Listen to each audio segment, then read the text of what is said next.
স্বাগত জানাচ্ছি দেশ সন্ধ্যায়। আপনাদের সাথে আছি আমি সুরভি তরণী, এবং আজকে আমরা দেশ সন্ধ্যায় আলোচনা করব এই মুহূর্তের বাংলাদেশ এটি নিয়ে। এবং আলোচনার জন্য আজকে আমাদের সাথে স্টুডিওতে উপস্থিত রয়েছেন অধ্যাপক doctor Moudud Alamgir Pavel, BNP media সেলের আহ্বায়ক। আপনাকে স্বাগত আজকে আমাদের দেশ সন্ধ্যার আয়োজনে। আজকে আমরা বেশ কয়েকটি বিষয় নিয়ে আলোচনা করব, তার মধ্যে হামে শিশু মৃত্যু বাড়ছে, ঠেকাতে প্রস্তুতি কম, এই বিষয়টি অন্যতম। আপনি নিশ্চয়ই জানেন যে দেশ জুড়ে হাম ও উপসর্গের ভয়াবহ সংক্রমণে গতকাল একদিনে সর্বোচ্চ 17 জনের মৃত্যুর খবর জানিয়েছে স্বাস্থ্য অধিদপ্তর, এবং টোটাল মৃত্যু কিন্তু ছাড়িয়ে গেছে 311 জনেরও বেশি এখনকার তথ্য অনুযায়ী। এবং স্বাস্থ্য বিভাগ এই মৃত্যু ঠেকাতে সঠিক পদক্ষেপ নিয়েছে কিনা এই নিয়ে তো প্রশ্ন উঠছেও।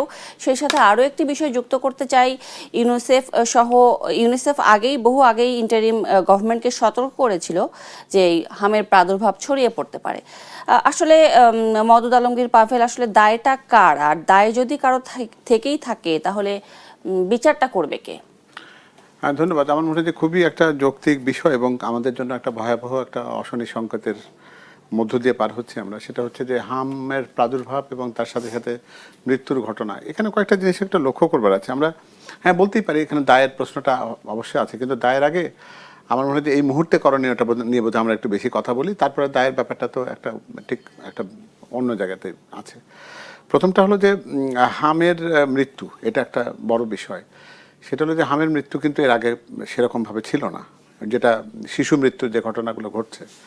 এবং সেটা কোনো কোনো ক্ষেত্রে হচ্ছে যেটা যে এমনকি টিকাদানের যে সর্বনিম্ন যে বয়স, যেটা 9 মাস, যে বয়সে টিকাটা দেওয়া হয়, তার আগের শিশুরা কিন্তু অনেক সময় আক্রান্ত হচ্ছে এবং তাদের ক্ষেত্রে মৃত্যুর ঘটনাটা ঘটছে। এখন কয়েকটা প্রশ্ন আছে, যে সেটা হলো যে আমরা জানি যে বিগত কয়েক বছর কিন্তু টিকাদানের যে হার, সেটা কিন্তু উল্লেখযোগ্যভাবে কম ছিল আর কি। এবং এটা হামের টিকার সংগ্রহ প্রক্রিয়ার ক্ষেত্রে সরকারিভাবে একটা বলতে পারি যে অদূরদর্শী সিদ্ধান্তের কারণে এটা সময় মতো সংগ্রহ হয়নি। এবং বিএনপি সরকার দায়িত্ব পাওয়ার সাথে সাথে কিন্তু এই জায়গাটাকে অ্যাড্রেস করেছে এবং প্রথাগত যে সমস্ত প্রক্রিয়ার জটিলতা সেগুলোর বাইরে এসে দ্রুততম সময়ে মোটামুটি বলতে পারি আমরা প্রায় 2 কোটি ডোজ টিকার ব্যবস্থাপনা হয়েছে। এবং এটা শুধুমাত্র আগের যে নিয়মে 6 মাস বয়সী একটা বাচ্চাকে 9 মাস বয়সী একটা বাচ্চাকে যখন প্রথমটা এবং 15 মাসের মাথায় দ্বিতীয় যে ভ্যাকসিনেশনটা দেওয়া হতো, সেটাকে পরিবর্তন করে এখন সবাইকে 5 বছর পর্যন্ত যে বাচ্চাগুলোর বয়স, তাদের প্রত্যেকেই, মানে এই সংখ্যাটা প্রায় 2 কোটি, এই পর্যন্ত তাদেরকে কিন্তু এই ভ্যাকসিনেশনটা করা হবে। এখানে কয়েকটা বিষয় আছে, যে সেটা হলো যে মৃত্যুর যে ঘটনাগুলো ঘটছে, এখানে আমাদের একটু সতর্কতার প্রয়োজন আছে। কারণ হাম আমরা জানি যে এটা একটা ভাইরাস জনিত একটা অসুস্থতা। কোনো ওষুধ দিয়ে হামের ভালো হওয়ার কিছু নেই। এটা সময় এটাকে ভালো করে, জ্বর হয়, ফুসকুড়ি হয় এবং কিছু বাচ্চাদের কষ্ট হয়, ব্যথা হয়, গায়ে সর্দি টর্দি লাগে। এটাকে ওই পর্যায়ে কিন্তু চিকিৎসাটা নেওয়া দরকার। এবং সতর্কতাটা হলো এই, যে এটা যেন নিউমোনিয়া পর্যায়ে যেন যেতে না পারে। একটা শিশু তার বয়স যখন মাসের মধ্যে আছে বা 2-1 বছর বয়স যার, তো সে কিন্তু খুব বেশি অসুস্থতা হওয়ার একটা প্রবণতা তার মধ্যে বেশি থাকে। তো সুতরাং তারা যখন নিউমোনিয়াতে আক্রান্ত হয় এবং যখন শ্বাসকষ্টটা এই পর্যায়ে যায়, যে তখন তাকে আইসিইউতে দিতে হয়। কিন্তু একটা জিনিস এটাও মনে রাখতে হবে যে বড়দের আইসিইউ আর একদম শিশুদের আইসিইউ কিন্তু একরকম না। ভেন্টিলেটার যেগুলো, সেগুলো বড়দের ভেন্টিলেটার শিশুদের জন্য ব্যবহার করা যায় না। আর রাতারাতি এটা ব্যবস্থাপনা করাও কঠিন। এবং বাংলাদেশের যতগুলো সরকারি হাসপাতালগুলো রয়েছে, সেই সবগুলো জায়গাতেই এই শিশুদের ভেন্টিলেশন বা আইসিইউর ব্যবস্থাটা নেই। এটার জন্য যদি আমি কথা বলতে হয়, তাহলে কিন্তু এই কথাটা আসবে আর কি খুব প্রাসঙ্গিকভাবে। গত প্রায় 17 বছর এবং তার সাথে যুক্ত প্রায় 1.5 বছর সময়টাতে আমরা কিন্তু এই বিশেষজ্ঞ তৈরি করার কাজটা করিনি। বাংলাদেশে প্রতি বছর প্রায় 10,000 নতুন চিকিৎসক তৈরি হন, কিন্তু আইসিইউ বিশেষজ্ঞ বা যাদেরকে ক্রিটিক্যাল কেয়ার বিশেষজ্ঞ যারা বলি আমরা, এই সংখ্যা কিন্তু খুবই অপ্রতুল। আপনি কিন্তু টাকা দিয়ে রাতারাতি ভেন্টিলেটর কিনতে পারবেন, প্লেন ভর্তি করে আপনি ভেন্টিলেটর আনতে পারবেন না, টাকা থাকলে পারা যায়। অবকাঠামো সেটা হয়তো 10-15 দিনে খুবই একেবারে ম্যাসিভ চেষ্টা করে কিন্তু একটা আইসিইউ সেট আপ করে ফেলতে পারবেন। যেটা আপনি পারবেন না সেটা হচ্ছে বিশেষজ্ঞ তৈরি করতে। এই ক্রিটিক্যাল কেয়ার এবং আইসিইউর বিশেষজ্ঞ তৈরি করার জন্য আগের সরকারগুলো মোটেও কাজ করেনি। এবং আমাদের স্বাস্থ্য ব্যবস্থা মোটামুটি পুরো স্বাস্থ্য বিভাগ নিয়েই কাজটা করা দরকার আর কি ছিল, সেটা কিন্তু অ্যাড্রেসটা হয়নি। এবং আমরা নিজেরা যেন খুব গা ছাড়া ভাবে এটা ধরেই নিয়েছি যে আমাদের চিকিৎসার জন্য আমরা ভারতে যাব, থাইল্যান্ডে যাব, সিঙ্গাপুরে যাব, এটা যেন আমাদের প্রাত্যহিকতার ভিতরে গেছে। কিন্তু একটা দেশ যেখানে প্রতি বছর আমরা 10,000 চিকিৎসক তৈরি করছি, 1 লক্ষর বেশি প্র্যাকটিসিং ডক্টর বাংলাদেশে আছে, সেই দেশে আমরা বিশেষজ্ঞের ঘাটতি থাকবে, এটা কিন্তু মেনে নেওয়ার বিষয় না। তো এগুলো একটা বিরাট বড় পরিকল্পনার ঘাটতি ছিল। তবে এই মুহূর্তে যে জিনিসটা অ্যাড্রেস করা দরকার, প্রত্যেকটা মায়েদের জন্য যে কথাটি বলা যেতে পারে যে বাচ্চাদের এরকম হাম বা হাম জাতীয় উপসর্গ যে দেখা দিলেই এটা চিকিৎসকের কাছে যাওয়া, যাতে এটা যেন নিউমোনিয়া পর্যায়ে যেন যেতে না পারে, তাকে ঠান্ডা লাগার থেকে দূরে রাখা, সাবধানে করা, অন্য বাচ্চাদের থেকে দূরে রাখা, সংক্রমিত বাচ্চার কাছাকাছি যেতে না দেওয়া, এই কয়েকটা সতর্কতা যদি মানা যায় তাহলে এটা খুব বেশি একটা কাজের কাজ হবে। আরেকটা ব্যাপার আমি একে প্রাসঙ্গিকভাবে বলি, এটা যেমন ধরেন যে WHO তো একটা নির্দিষ্ট সময় দিয়েছে যে 9 মাসের আগে ভ্যাকসিনটা দিতে হয় না। তো এখন 6 মাসে বয়সে একটা বাচ্চা যদি হাম হয় তাহলে তো বুঝতে হবে যে তাহলে WHO কি ভুল কথা বলেছে? আসলে তা না। সেটা হচ্ছে যে আমরা জানি যে এই সময় পর্যন্ত মায়ের কাছ থেকে যে প্রতিরোধ একটা শিশুর পাওয়ার কথা, সেটা বাচ্চা জন্মাবার পরে মায়ের বুকের দুধ যেটা তার মানে পাওয়ার যে অধিকারটা, আমরা মনে হয় যে সেই জায়গাতে কিছু একটা গাফিলতি হচ্ছে। তো এই ব্যাপারটাও একটা প্রচারণাতে আসা দরকার যে এটা তার অধিকার, এবং এটা যদি মাতৃদুগ্ধ পান করানোর যে ব্যবস্থাপনা বা যে অভ্যাসটা, সেটা যেন জাতির পর্যায়ে সবার ক্ষেত্রে যেন এটা ব্যাপকভাবে করা হয়, যাতে আমরা অন্তত এই প্রতিরোধের সময়টা 9 মাস পর্যন্ত, এই সময় যেন শিশু যেন মায়ের কাছ থেকে যেন এই প্রতিরোধ ক্ষমতা পায়। শুধু সেটা হামের জন্য না, এটা অনেক অসুখের জন্য কিন্তু এই প্রতিরোধের অধ্যাপক ডক্টর মওদুদ আলমগীর ব্যাপারে আপনি নিশ্চয়ই জানেন, এবং আমরা সবাই জানি যে প্রত্যেক বছর ইউনিসেফ বিশ্বের প্রায় অর্ধেক শিশুকে টিকা দিতে সহায়তা করে যাতে তারা সুস্থভাবে বড় হয়ে উঠতে পারে। তো বাংলাদেশে আসলে এই গণটিকাদান কর্মসূচি কতটুকু সফল, আপনি কি বলবেন? এটা কিন্তু আপনি জানেন যে শহীদ রাষ্ট্রপতি জিয়াউর রহমান কিন্তু বাংলাদেশের ইপিআই প্রোগ্রামটাকে কিন্তু এমন একটা মাত্রাতে নিয়েছিলেন যে তখন প্রথমের দিকে ডিপিটি বলে, যে আপনারা জানেন যে এটা ডিপথেরিয়া, হোপিং কফ এবং টিটেনাস, এই 3টা অসুখের বিরুদ্ধে এই টিকাটা দেওয়া হতো। এবং আপনি সেই বয়সের মধ্যে পড়েছেন যখন এই টিকাদান কার্যসূচিটা সফলভাবে শহীদ রাষ্ট্রপতি জিয়াউর রহমান সাহেব করেছিলেন, যার ফলশ্রুতিতে দেখবেন যে বাংলাদেশে কিন্তু এখন এই 3টি অসুখের যে ভয়াবহতা সেটা কিন্তু আর একদমই নেই, শিশুদের মধ্যে তো নেই।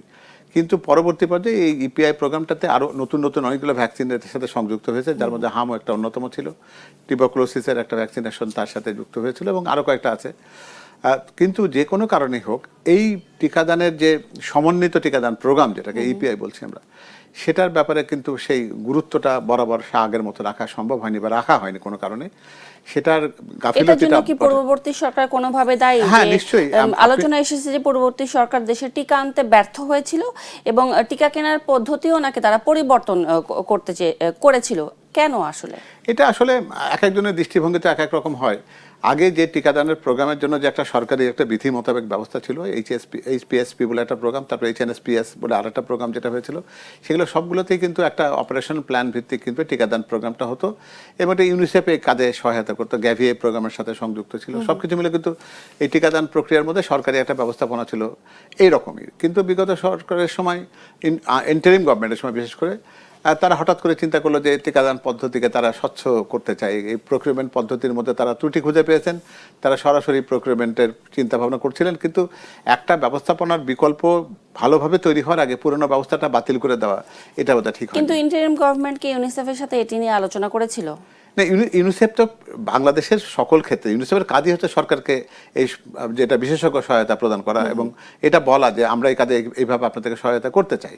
কিন্তু সেই ইন্টারিম গভর্নমেন্ট মনে করেছে যে না, আমাদের তাদের সহায়তার চাইতে আমরা যদি সরাসরি প্রক্রিয়মেন্টে যাই তাহলে অস্বাস্থ্য করতে পারবে। হঠাৎ এই নীতিতে পরিবর্তন আনা, এটা তো চারটিখানি কথা। নিশ্চয়ই, এবং তখন যে বিষয়টা ছিল যে তখন সংসদ ছিল না, রাজনৈতিক দলগুলোর মতামত দেওয়ার কোনো সুযোগ ছিল না, তারা মনে করেছেন যে তারা যেটা করবেন সেটার ক্ষেত্রে কোনো জবাবদিহিতা ছিল না।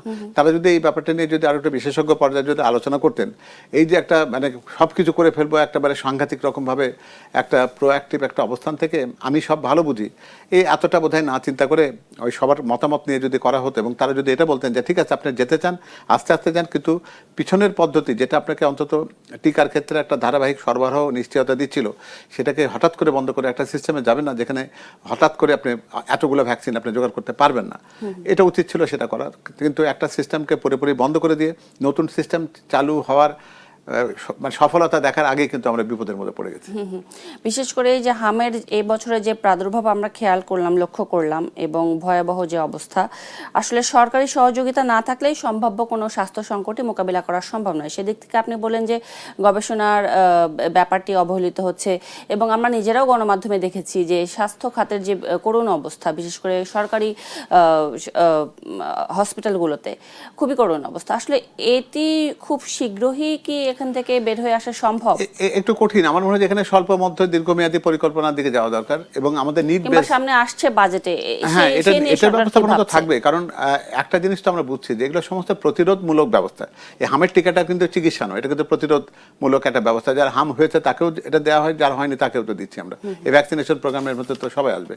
এখন বিষয়টি হলো কি যে এখানে তাৎক্ষণিকভাবে কিছু কাজ করার আছে, যেগুলোর মধ্যে দিয়ে আমরা অন্তত এই প্রতিরোধমূলক ব্যবস্থাপনা, যেটা আপনি জানেন যে জনাব তারেক রহমান তার 31 দফাতে বলেছেন, বিএনপি ম্যানিফেস্টোতে আছে, নির্বাচনী ম্যানিফেস্টোতে, যে গ্রামীণ স্বাস্থ্যকর্মী প্রায় 1 লক্ষ নিয়োগ দেওয়া হবে, যার 80 হবে মহিলা বা নারী। তাদেরকে দিয়ে এই সচেতনতার প্রোগ্রামটিতে নেওয়া, যেন ভ্যাকসিনেশন প্রোগ্রামটা প্রপারলি হয়। একটা শিশুর জ্বরের লক্ষণ দিলে তাকে যেন চিকিৎসকের কাছে নেওয়া যায়। এটা হাম বলে না, আজকে হাম সামনে এসছে বলে এই কথাটা আমরা শুনছি, এরপর আল্লাহ না করুক অন্য কোনো একটা অসুস্থতা নিয়ে কিন্তু একই রকম বিপর্যস্তকর পরিস্থিতি তৈরি হতে পারে। তো আমাদের এই সতর্কতাটার প্রয়োজন আছে। আর একটা জিনিস যেটা আমি বলছিলাম, যে সেটা হলো যে বিশেষজ্ঞটা নিড বেস তৈরি করতে হবে। আমাদের সকল ক্ষেত্রে স্বাস্থ্য ব্যবস্থাপনা স্বয়ংসম্পূর্ণতা যদি না আসে এবং জনগণের আস্থা ফেরত আনাটা খুবই গুরুত্বপূর্ণ। তাহলে আমাদের রোগীরা যদি মনে করে যে চিকিৎসার জন্য ভারত নির্ভরতা থাকবে বা আমাদের থাইল্যান্ড নির্ভরতা থাকবে, এটা তো কোনো একটা দেশের জন্য সম্মানজনক কোনো ব্যবস্থা না। তো সেই দিকেও কাজ করার দরকার আছে। আর একটা যেটা, সেটা হচ্ছে যে আমাদের সক্ষমতা বৃদ্ধি করতে হবে। সকল জায়গাতে আমাদের প্রতিযোগিতার সক্ষমতা যদি অন্তত সেই সমস্ত দেশ, যে জায়গাগুলোতে আমাদের রোগীরা চিকিৎসা নিতে যায়, সেই পরিমাণ সক্ষমতা যদি আমাদের যদি না তৈরি হয়, তাহলে আমি আপনি জোর করে তো রোগীকে আমরা এখানে রেখে দিতে পারবো না। তবে সক্ষমতা যে আছে তার প্রমাণ হচ্ছে যে কোভিডকালীন সময় তো এই রোগীরা তো দেশের বাইরে যেতে পারেনি, তো তখনও তো এই দেশে চিকিৎসা হয়েছে, মানুষ চিকিৎসা পেয়েছে, আমাদের বিশেষজ্ঞরা চিকিৎসা দিয়েছেন। ফলে সেই অভিজ্ঞতাকে কাজে লাগিয়ে কিন্তু আমরা মনে করি যে আমাদের সক্ষমতাটা আছে, সেটা প্রপারলি স্বাস্থ্য মন্ত্রণালয়ের কাজ হবে, সেটা ব্যবস্থাপনার মধ্যে এনে জনগণকে আশ্বস্ত করা। আমরা হয়তো কিছুদিন বলতে পারবো যে বিগত সরকারের ব্যর্থতার কথা, কিন্তু আগামী দিনে তো দায়টা নিজেদের নিতে হবে, তাই না? নিশ্চয়ই। শুধুমাত্র হামই নয়, আমাদের দেশে কিন্তু প্রচুর শিশু সহ বড়রাও মারা যায় ডেঙ্গু, চিকুনগুনিয়া এইসবের মশাবাহিত রোগগুলোর জন্য। সেক্ষেত্রে যে স্বাস্থ্য অধিদপ্তর বা সরকারি ব্যবস্থাপনায় কিংবা বিভিন্ন সংগঠন যারা রয়েছে, তারা কি সিটি কর্পোরেশনের সাথে সহযোগিতা করে কাজ করে, নাকি সিটি কর্পোরেশন নিজেদের মতোই কাজ করে এখানে? আসলে এটা হয় কি যে স্বাস্থ্য ব্যবস্থাপনার ব্যাপারটা একটু আলাদা থাকে। আর সিটি কর্পোরেশন এই জায়গায় হয় কি যে ডেঙ্গুর রোগের ব্যাপারটা আমাদের বোঝা দরকার। সেটা হলো যে ডেঙ্গুর চিকিৎসা স্বাস্থ্য ব্যবস্থা মন্ত্রণালয় কখন করে, যখন ডেঙ্গু কেউ আক্রান্ত হয়। প্রথম কথা, ডেঙ্গু আক্রান্ত হওয়াটাই যাবে না, ডেঙ্গু আক্রান্ত হওয়ার আগেই ব্যবস্থাপনার দিকে যাওয়া, সেই কাজটা আসলে স্বাস্থ্য মন্ত্রণালয় নয়। এটা সিটি কর্পোরেশন শুধু না, বিভিন্ন জায়গাতে যেগুলো জায়গাতে আমাদের সিটি কর্পোরেশনের বাইরে তো পৌরসভাগুলো রয়েছে, সেখানেও মেয়র রয়েছে, সব জায়গাতে প্রথম কাজটা হচ্ছে যে মশা নিবারণ করতে হবে। অ্যাডিস মশার বংশ বৃদ্ধি করতে দেওয়া যাবে না, এটাকে নির্মূলেই করতে হবে, অন্তত তার একদম সূচনাতেই। আরেকটা জিনিস যেটা দেখা দরকার, আমাদের একটা জনসচেতনতার প্রয়োজন রয়েছে। যে জায়গাগুলোতে জলাবদ্ধতা হয়, আপনি জানেন যে এই সময়টা আসছে, সেটা কিন্তু ডেঙ্গুর আবির্ভাবের প্রায় সেই সময়ের কাছাকাছি আমরা পৌঁছে গেছি। এখন উচিত হবে প্রত্যেকেই তার বাড়িটাকে যেন ডেঙ্গুর মশা জন্মাবার যে জন্মস্থানে যেন আমরা পরিণত না করি, ওগুলোকে আতুর ঘর বানানো যাবে না, সেটার সচেতনতা থাকা দরকার। আমরা নিজেরা যদি সেটা না করি, শুধু সিটি কর্পোরেশন বা স্বাস্থ্য মন্ত্রণালয়কে তো দোষ দিয়ে লাভ হবে না। আমাদের প্রত্যেকে যার যার দায়িত্ব পালন করি, অর্থাৎ আমরা আমাদের বাড়িতে ডেঙ্গুর আতুর ঘর বানাবো না, এডিস মশাকে বংশবৃদ্ধি করতে দেবো না। সিটি কর্পোরেশন বা পৌরসভাগুলো মশক নিধনের কার্যক্রমটা সঠিকভাবে চালাবেন। আর তারপরেও যদি ডেঙ্গি কারো আক্রান্ত কেউ হয়, তাহলে সহজে যেন সেই রোগটা নির্ণয় করা যায় এবং তার চিকিৎসাটা যেন যায়। ডেঙ্গির কথা আবারও বলি, এটা একটা ভাইরাসের অসুখ, এখানেও কিন্তু ঠিক। এবং এখন দেখা যাচ্ছে যে সবগুলো রোগী তার প্যাটার্ন চেঞ্জ করছে। হ্যাঁ, এটাও ঠিক। ডেঙ্গু তার প্যাটার্ন চেঞ্জ করছে, হামও তার প্যাটার্ন চেঞ্জ করছে, এই জন্যই বলা হচ্ছে হামও উপসর্গ। হ্যাঁ, সেটার জন্য বলছে হাম তো নিজে মৃত্যুর কারণ ঘটায় না, হামের সাথে নিউমোনিয়া যুক্ত হয় যখন তখন হয়। একই রকম ভাবে ডেঙ্গি কিন্তু ভাইরাস অসুখ, এটা কিন্তু কোনো চিকিৎসা নেই, আপনি কোনো ওষুধ খেয়ে ডেঙ্গি ভালো হয়ে যাবে এমন নয়। সেখানে যে অন্য যে সমস্ত পার্শ্ব প্রতিক্রিয়া বা উপসর্গ হয়, ডেঙ্গু সিনড্রোম যেটা বলি আমরা, সেরকম জায়গাতে যখন যায় তখন কিন্তু ভয়াবহ পরিণতির দিকে যায়। সেখানে উচিত হবে প্রত্যেকের যেন সময় মতো চিকিৎসকের কাছে যাওয়া এবং আরেকটা জিনিস খেয়াল করতে হবে যে নিজের থেকে চিকিৎসা না নেওয়া। হ্যাঁ, এটা বাংলাদেশে খুব প্রকট, নিজে থেকে চিকিৎসা নিয়ে একা একা নাপা খেয়ে ফেলা, একা একা অ্যান্টিবায়োটিক খেয়ে ফেলা, এটা আসলে উচিত নয়। জনগণকে সবার আগে সচেতন হতে হবে। ধন্যবাদ। আমি আবারও ফিরে আসবো আপনার কাছে, একটি বিরতির পরে ফিরে আসছি। দর্শক দেখছেন দেশ সন্ধ্যা।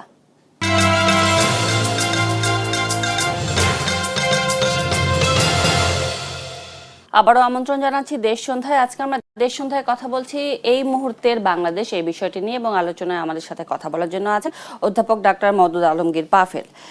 এ পর্যায়ে আসলে একটু বাণিজ্য চুক্তি নিয়ে কথা বলতে চাই, বিশেষ করে যেই 2026 সালের মানে এবছরের শুরুতেই 9 ফেব্রুয়ারিতে স্বাক্ষরিত হলো বাংলাদেশ যুক্তরাষ্ট্র পারস্পরিক বাণিজ্য চুক্তি বা এআরটি।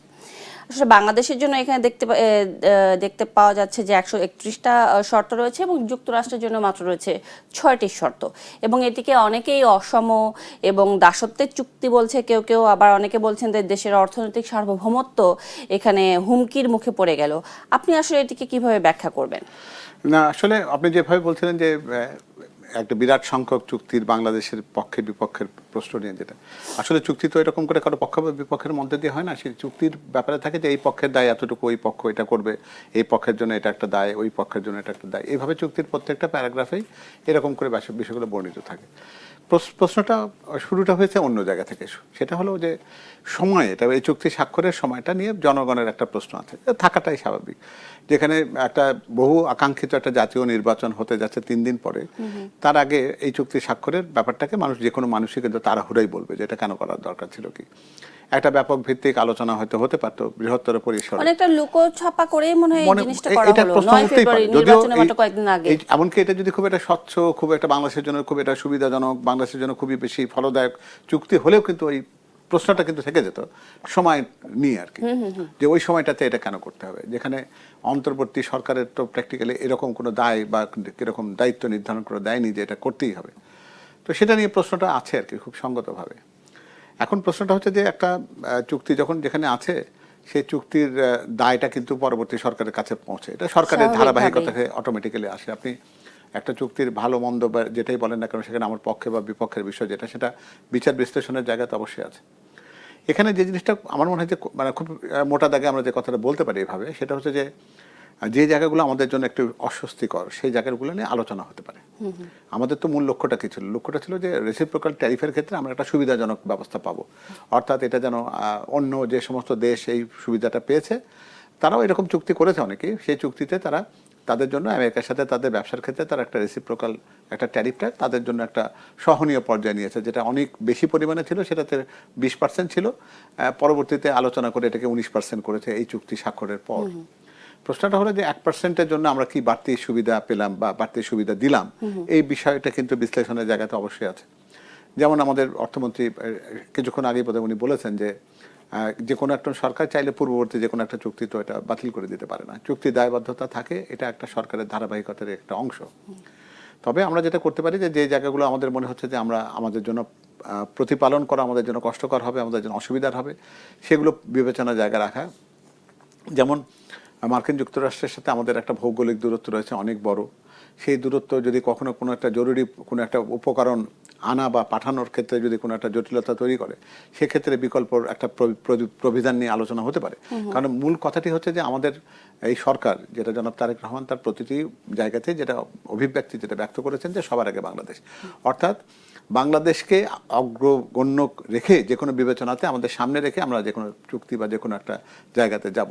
এবং সেটাও যদি দেখা যায় যে এখানেও সেই বিষয়টি ঠিকমতো প্রতিপালিত হয়নি বা সেখানে এই বিষয়টি আলোচনার সুযোগ রাখে, তাহলে আমি নিশ্চিত যে জনাব তারেক রহমান এই নির্দেশনায় তার যারা এই চুক্তি নিয়ে যারা বিশ্লেষণ করতে চান, সে বিশেষজ্ঞদের সাথে কথা বলবার জন্য, যে এই চুক্তির কোন জায়গাটা আমাদের জন্য যে সুবিধার যে জায়গাটা, যেটা আমরা বলি সবার আগে বাংলাদেশ, এই কনসেপ্টটি যে জায়গাতে আঘাতপ্রাপ্ত হচ্ছে, সেরকম বিষয়গুলোকে সামনে এনে একটা আলোচনার কথা নিশ্চয়ই উনি বলবেন। যে সবথেকে আফসোসের বিষয় হচ্ছে যে এই চুক্তি কার্যকর হওয়ার আগে নানা রকম কেনাকাটায় যেসব চুক্তি দেয়া হচ্ছে, তা নিয়ে আসলে সরকার কি ভবিষ্যতে কোনো রকম চাপে পড়তে যাচ্ছে কিনা?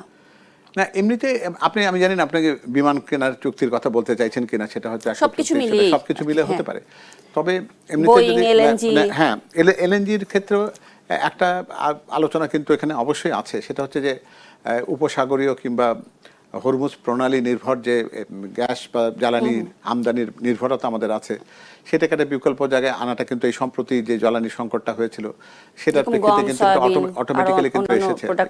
এমনকি গম কেনার ক্ষেত্রে আমরা যখন বিদেশ থেকে গম যখন আমরা কিনি, তখন সেটা মার্কিন যুক্তরাষ্ট্র থেকে কিনলে আমাদের যদি সুবিধার জায়গাটা থাকে, এবং তার বিপরীতে যদি অন্যটা হয় যে আমরা ওখানে আমাদের যে সমস্ত পণ্য, বিশেষ করে আমাদের তৈরি পোশাক, সেটা যদি আমরা আরো বেশি পরিমাণে যদি রপ্তানি করার সুযোগটি পাই, সেখানে কিন্তু আমাদের উইন উইন বিবেচনাটা কিন্তু গুরুত্ব। এরকম সামরিক সরঞ্জাম কেনার ক্ষেত্রে কিন্তু যুক্তরাষ্ট্র থেকেই কিনতে বলা হয়েছে, বেশি কিনতে বলা হয়েছে। প্রশ্নটা হচ্ছে যে বাংলাদেশ সামরিক সরঞ্জাম কেনার ক্ষেত্রে তার নীতিটা কি, সেটা কিন্তু গুরুত্বপূর্ণ, এবং আমরা কতটা সামরিক সরঞ্জামের দিকে এগোতে চাই। এবং আমাদের প্রতিরক্ষা ব্যবস্থাপনা কিন্তু একটা প্রতিরক্ষা নীতির সাথে সম্পর্কিতভাবে হবে। তো সুতরাং আমরা খুবই হাই এন্ড, খুবই সফিস্টিকেটেড সামরিক উপকরণ আমরা কিনবো কি কিনবো না, সেটা কিন্তু আমাদের নীতির প্রশ্নের সাথে জড়িত আছে।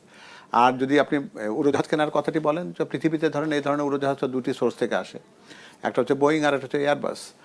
তো আমাদের ইতিপূর্বে বহর কিন্তু আমাদের বোয়িং নির্ভর বহর আছে। তো এটা হয়তো যুক্তির কারণে অনেকে বলতেই পারেন এটা যে বোয়িংয়ের রক্ষণাবেক্ষণ, বোয়িং পরিচালনা এবং বোয়িংয়ের যারা আমাদের ককপিট ক্রু যারা আছেন, আমাদের পাইলট যারা আছেন, বা আমাদের ফ্লাইট ইঞ্জিনিয়ার্স যারা আছেন, বা আমাদের গ্রাউন্ড ইঞ্জিনিয়ার্স যারা আছেন, তারা বোয়িংয়ের সাথে পরিচিত হয়েছেন। তো আপনার ফ্লিট যদি বোয়িং নির্ভর হয় বা বোয়িংয়ের সংখ্যা যদি বৃদ্ধি পায়, এটা আমরা তো এমন না যে শত শত এয়ারক্রাফট আমাদের আছে, সেক্ষেত্রে আমাদের কিন্তু 2-3টে বিভিন্ন রকমের এয়ারক্রাফটের দিকে যাওয়া যেতে পারে। তো বোয়িংয়ের কথা বলতে পারি, এয়ারবাসের কথা বলতে পারি, অথবা বোম্বার্ডিয়ার কিংবা এটিআর, এগুলো আমরা বিভিন্ন রকম সংগ্রহ বিভিন্ন জায়গাতে, কানাডা থেকে বা ফ্রান্স থেকে স্বল্প পাল্লার যেগুলো প্রপেলার বা টার্বোপ্রপ যে সমস্ত প্লেন আছে, সেগুলো কেনার কথা ভাবতে পারতাম। তো এখানে বিবেচনাটা বোধহয় এই সরকারের পক্ষ থেকে চুক্তিতে এগিয়ে যাওয়ার পেছনে এটাই বড় ছিল যে আমাদের বোয়িং বহর আছে, সেই বহরটা বৃদ্ধি পেলে আমরা অন্তত রক্ষণাবেক্ষণ, আমাদের প্রশিক্ষণ এবং আমাদের মেনটেন্যান্স, ইঞ্জিনিয়ারিং বা ইকুইপমেন্ট পার্টস সংগ্রহ ক্ষেত্রে এটা হয়তো সহায়তা করতে পারে। সেই বিবেচনাটা রেখেই করা হয়েছে মনে হয়। দেখা যাক। এ পর্যায়ে একটু পুলিশের পোশাক নিয়ে একটু কথা বলতে চাই, যে পুলিশ আবারও আগের পোশাকেই ফিরছে, শুধুমাত্র প্যান্ট মনে হয় চেঞ্জ হচ্ছে না, প্যান্ট যেটা চেঞ্জ করা হয়েছিল ওটাই রয়েছে, প্যান্টের কালার রয়েছে খাকি। এক কথা হচ্ছে যে প্রশাসনের বারবার যে এরকম পোশাক বদল, তাকে আচরণ বদল করবে। আমার মনে হয় কি জানেন, দেখেন আপনাকে দিন শেষে একটা জায়গায় যেতে হবে, পুলিশের প্রয়োজনটা কেন? পুলিশের প্রয়োজন হচ্ছে জননিরাপত্তাকে নিশ্চিত করবার জন্য, আইন শৃঙ্খলাকে দেখাশোনা করার জন্য, এবং যে সমস্ত ফৌজদারি মামলা এগুলোকে নিষ্পত্তি করবার জন্য, এবং সার্বিকভাবে মানুষ পুলিশের কাছ থেকে একটা আস্থার জায়গায় দেখতে চায়। তো 5 অগস্ট পরবর্তী সময় পুলিশের মনোজগতের বিরাট বড় একটা পরিবর্তন হয়েছে। আপনারা জানেন যে তারা মোরালি একেবারে বিধ্বস্ত হওয়া একটা বাহিনীতে পরিণত হয়েছিল। তারপরে আপনি নিশ্চয়ই জানেন যে রঙের কিন্তু একটা প্রভাব মানুষের মনের উপরে ফেলে।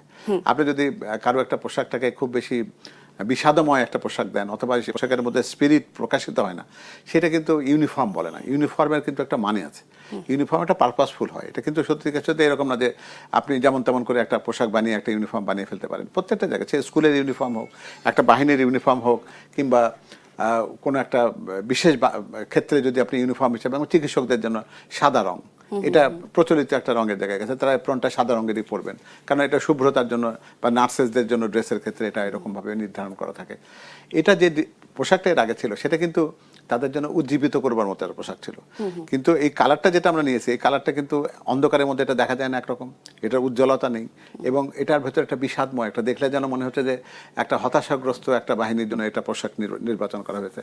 এটা হয়তো কারো কারোর মধ্যে এটা ছিল যে না, র্যাবের পোশাকের ব্যাপারে পৃথিবীতে সব জায়গায় স্ট্রাইক ফোর্সের পোশাকের ক্ষেত্রে কিন্তু কালো রঙের একটা ব্যাপার রয়েছে আর কি। এটা যারা এই সমস্ত এলিট ফোর্স বলেন, বা যারা এই ধরনের, যারা বিভিন্ন দেশে যারা এই ধরনের পোশাক পরে, যারা ব্ল্যাক ক্যাট থেকে শুরু করে বিভিন্ন নামটাম যাদেরকে দেওয়া হোক না কেন, তাদের ক্ষেত্রে কিন্তু এই পোশাকের রং কালোই হয়। কিন্তু এর পিছনে তো নিশ্চয়ই একটা খরচ রয়েছে। হ্যাঁ, খরচ হয়। আমার তো অন্তর্বর্তী সরকারের কি প্রয়োজনটা ছিল যে পোশাক পরিবর্তনের সিদ্ধান্তটি, বা তারাই বা কেন নিতে যাবেন? এরা অল্প সময়ের জন্য তারা তো এসেছিলেন, তারা তো জানেন যে তারা দীর্ঘদিন থাকবেন না, এই কাজটি করার দরকার কি ছিল তাদের?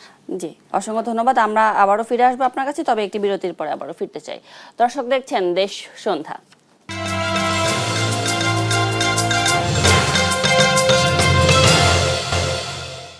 স্বাগত আরও একবার দেশ সন্ধ্যায়। আজকে আমরা দেশ সন্ধ্যায় আলোচনা করছি এই মুহূর্তের বাংলাদেশ এটি নিয়ে, এবং আলোচনার জন্য আমাদের সাথে আজকে স্টুডিওতে উপস্থিত আছেন অধ্যাপক doctor Moudud Alamgir Pavel, BNP media সেলের আহ্বায়ক।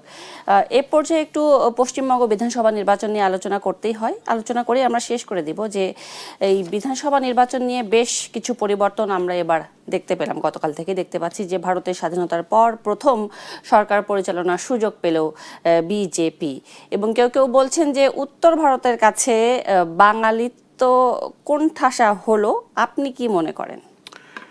ধন্যবাদ। আমার মনে হয় যে এই বিষয়টাতে একটু আমাদের একটু সতর্কতার সাথে পুরো ব্যাপারটা দেখা দরকার। দেখুন, একটা পাশের দেশ, একটা ভিন্ন দেশ, তাদের ওখানে একটা রাজ্যে তাদের বিধানসভা নির্বাচন হয়েছে, এবং সেটার ফলাফল আমরা দেখেছি। আসলে ভারতের রাজনীতি যদি আপনি একবারে পুরো তাদের স্বাধীনতা পর্ব যেটা ছিল 47 সাল পরবর্তী, সে সময় দেখবো আমরা যে একটা লম্বা সময় কিন্তু কংগ্রেস সেই জায়গাতে বিধানসভার অংশে ছিল আর কি। বিধান রায়, সিদ্ধার্থ শঙ্কর রায় পর্যন্ত, এমনকি 70 দশকের প্রথম ভাগ পর্যন্ত। তারপরে জ্যোতি বসু এবং বুদ্ধদেবদের হাত ধরে বাম ফ্রন্টের সরকার দীর্ঘদিন সে দেশে ছিল এবং তারপরে মমতা ব্যানার্জি তৃণমূল কংগ্রেস একটা দায়িত্বের জায়গায় এসেছিল এবং এই প্রথমবারের মতন বিজেপির মতন একটা রাজনৈতিক দল যারা তাদের প্রকাশ্যে তারা কিন্তু তাদের স্লোগানের ভেতরে যেন একটা ধর্মের একটা ব্যাপার রয়েছে এবং প্রকাশ্যে তারা হিন্দু মুসলিমের ব্যাপারটাকে একটা বিভাজিত করে তাদের বয়ান দিতে তারা কোনো রকম অস্বস্তি বোধ করে না, সেই জায়গাতে এই নির্বাচনটা হয়েছে। আমাদের কাছে কতগুলো সতর্কতার জায়গায় কারণে যে আমরা কয়েকটা তথ্য জানি, যদিও এটা কখনোই আমরা মনে করি না যে অন্য দেশ নিয়ে আমরা কথা বলছি বলে আমাদের সেই অধিকারটা থাকবে না।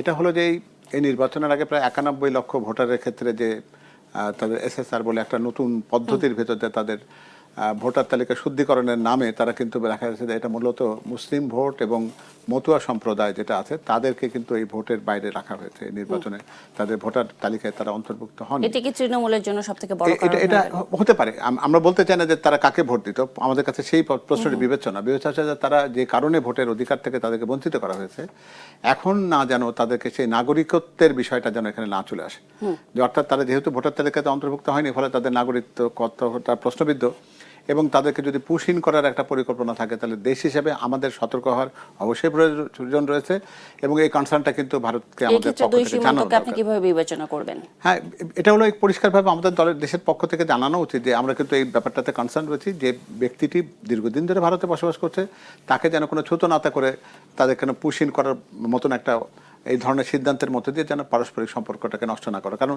তারা তো বলতেই চাইছেন যে তারা সম্পর্ককে উন্নয়ন করতে চান। যে সম্পর্কটা তারা বলেছেন যে মমতা ব্যানার্জির জন্য তিস্তা চুক্তি হয়নি, তো এখন তো মমতা ব্যানার্জি নেই, তো তাহলে তারা যে বিজেপি সরকার যেখানে আছেন তাদের যদি সেই সদিচ্ছা থাকে তারা আমাদের গঙ্গা পানি চুক্তির ক্ষেত্রে তারা তাদের সেই উদারতা বলবো না, আমাদের ন্যায্যতার ব্যাপারটি বিবেচনা করুক, তিস্তা চুক্তির ক্ষেত্রে আমাদের ন্যায্যতাটা দেখুক এবং সীমান্ত পর্যায়ে যে সমস্ত জায়গাতে আছে সীমান্ত হত্যা রয়েছে সেগুলো শূন্যের পর্যায়ে নেমে আসুক এবং প্রকৃতপক্ষে দুটি দেশ যেন একটা সৌহার্দ্যের জায়গায় থাকে সেটা বলা। এবং এখানে অত্যন্ত গুরুত্বপূর্ণ হচ্ছে যে আমাদের ওই যে সমস্ত মুসলিমরা ভোটাধিকার বঞ্চিত হয়েছে তাদের নাগরিকত্ব নিয়ে যদি কোনো ইস্যু তুলে তাদেরকে যদি আমাদের দেশে পুশইন করা বা অন্যরকম কোনো বিভ্রান্তিকর সিদ্ধান্তের দিকে যান তাহলে জাতীয় পর্যায়ে কিন্তু ঐক্যমত থাকতে হবে, সবাই কিন্তু একই স্বরে কথা বলতে হবে যে আমরা এই ধরনের কোনো ব্যাপারগুলো আমরা খুব সহজে গ্রহণ করব না। দেশ হিসাবে এটা আমাদের অবস্থানটা পরিষ্কার হবে। একেবারে পরিষ্কার আপনার বক্তব্য। অসংখ্য ধন্যবাদ অধ্যাপক ডাক্তার মওদুদ আলমগীর পাভেল আজকে আমাদের দেশ সন্ধ্যায় সময় দেওয়ার জন্য। আপনাকে ধন্যবাদ। দর্শক দেখছিলেন দেশ সন্ধ্যা, ধন্যবাদ সবাইকে সাথে থাকার জন্য।